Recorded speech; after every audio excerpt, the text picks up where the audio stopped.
November 28, 2020, Sabado ng huling linggo sa karaniwang panahon.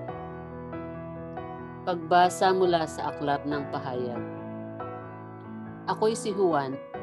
Ipinakita sa akin ng anghel ng Panginoon ang ilog na nagbibigay buhay.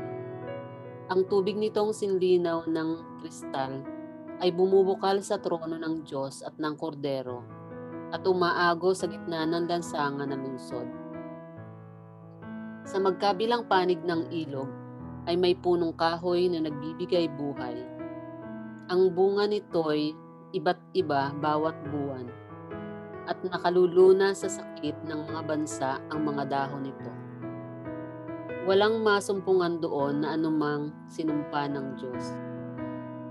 Matatagpuan sa lungsod ng trono ng Diyos at ng Kordero at sasambahin siya ng kanyang mga lingkod.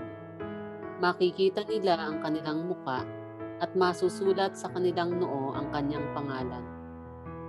Dooy walang gabi at hindi na sila mangangailangan ng mga ilawan o ng liwanag ng araw, sapagkat ang Panginoong Diyos ang magiging ilaw nila at maghahari sila magpakailanman.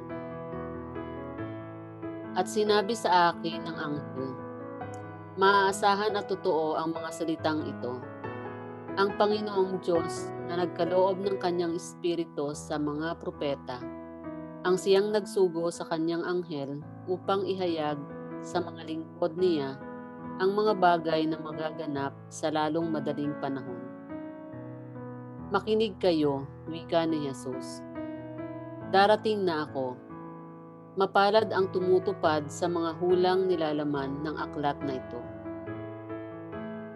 Ang salita ng Diyos. Salamat sa Diyos. Salmong tugunan. Maranatha, dumating ka. Poong Jesus, halika na. Tayo ay lumapit sa ating Panginoon, siya ay awitan, ating papurihan. Ang batong kublihan nating kalakasan. Tayo ay lumapit sa kanyang harapan na may pasasalamat. Siya ay purihin ng may mga awiting may tuwa at galak. Maranatha, dumating ka. Poong Jesus, halika na. Sapagkat ang Diyos ay ang Panginoong napakadakila, ang dakilang haring higit sa sinuman na binabathala. Nasa kanyang palad ang buong daigdig, pati kalaliman.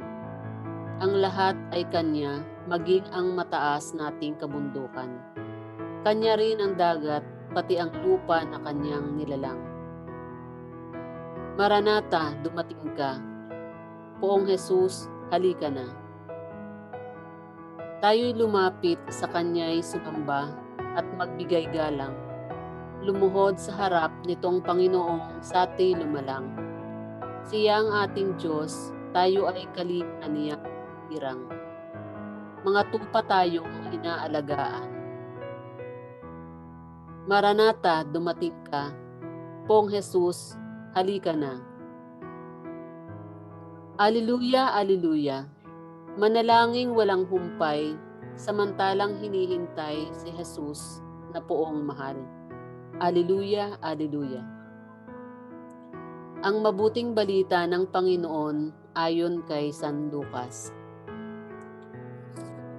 Noong panahong iyon, sinabi ni Jesus sa kanyang mga alagad, mag-ingat kayo na huwag magumon sa katawan at paglalasing, at mabuhos ang inyong isip sa mga intindihin sa buhay na ito.